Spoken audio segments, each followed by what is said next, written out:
what we have here, the question is in the arena of training. Jump in, Julian. What do you have for me today? I have a decent group of veterans and a few new people, so there's a gap in how long people have been here. And my question would be, what's the best way to kind of close that gap in between them and when I'm doing my training, when I'm talking to them in a meeting? For the veterans that have been here longer, for them to feel like they're getting something, and the newer ones, I try working on fundamentals, but obviously, the veterans, we heard this already, because the veterans they're pretty good out in the field. They don't have enough activity for them to generate growth. I'm going back and forth because my newer people then are seeing the lack of activity, and I don't want them to catch on that they don't have to do that much. So basically, you've got a one-room schoolhouse, right? Yes. And you're the teacher. When you try and do a class, you cover the fundamentals. The veterans are bored because they've heard it 1,000 times before, and your rookies are listening. You're getting through the rookies, but they're also looking around and seeing all these people know all this stuff and they're still not doing anything. So it creates a disconnect. Is that what you're saying? Yes. Everybody's got to train. If you're going to grow, you're going to be successful, you're going to need assistance. These techniques work. They're transferable. I'd like to point out that there's so many of them you probably haven't listened to them, which is not a problem, but I'm going to let you know they're out there. This is something we all have.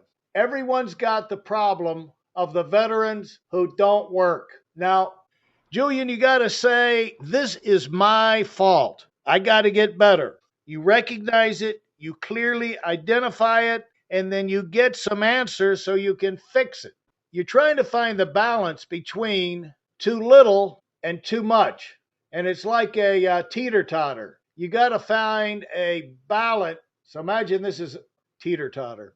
Imagine that was straight. The way we get back in this situation over and over again is because when we don't do a lot of training, we feel like if they're not working, hey, I got to get with them and stir it up. You assume they don't know what to do. They're just confused. You assume, because usually they tell you this, that if they knew what to do, they would do it, but they won't.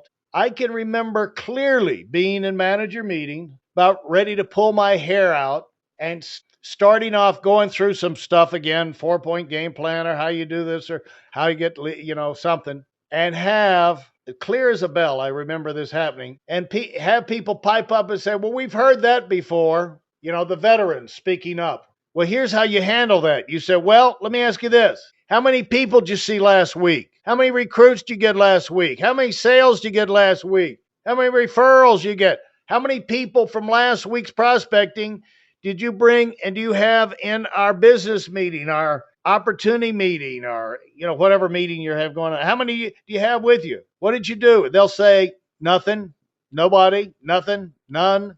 You'll say, well, listen, maybe you need to hear it again. Now, of course, they won't listen. But the deal is they've heard it, but they haven't heard it and put it to work.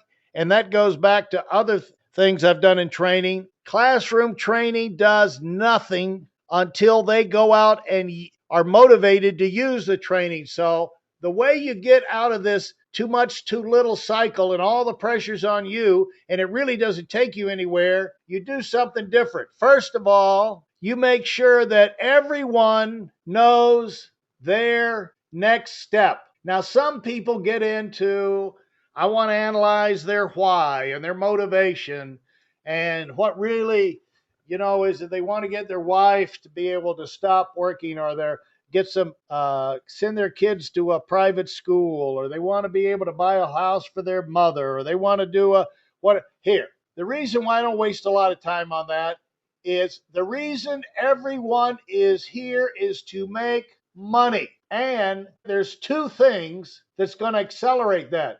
Number one, if they get promoted, they're going to make more money. If they get a recruit in the right market is going to be a sale, a new client, plus someone they can train and get overrides. So they can get multiple incomes there. And of course, the other is just general sales activity. And the other thing they need to focus on is breaking new records. You got to make it clear. Say, listen, dum-dum. No, say, listen, sweetheart. if I want to raise, let's just say your income is down here. Now, do you want your income to be up here? Yes, yes. Want the income to be big. Okay, so let me ask you this.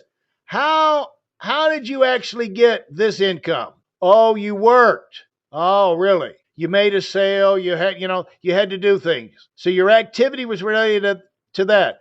Does that make sense that the more production, the more appointments, the more you work, if you drive your work thing up, that might be a key to driving your income up? All right. Well, let's just see if we can get more activity done this week, just like in the gym.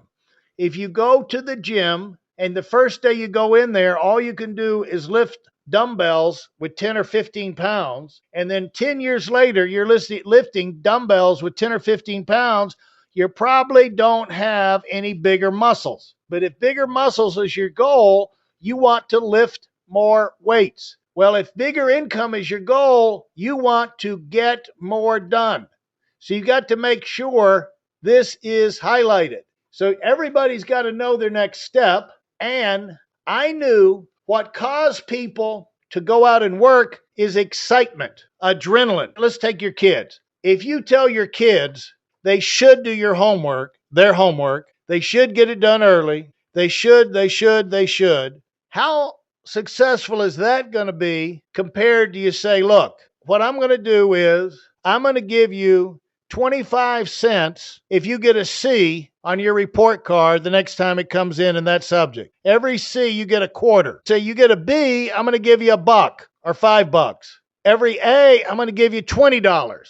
Now they have incentive, which is going to cause them to do more homework. The incentive or telling them they should, they ought to. If you want to get them to break this low activity thing, you're not going to get it by guilt tripping them and giving them the Boy Scout pledge. You've got to ignite internal motivation. So you got to make sure everybody knows what their next step is, how it'll pay off for them, and say, this was your past activity record over here, and it gave you this income. Now, let's just see if we can we double that this week? Because if we do that, what's that going to turn into?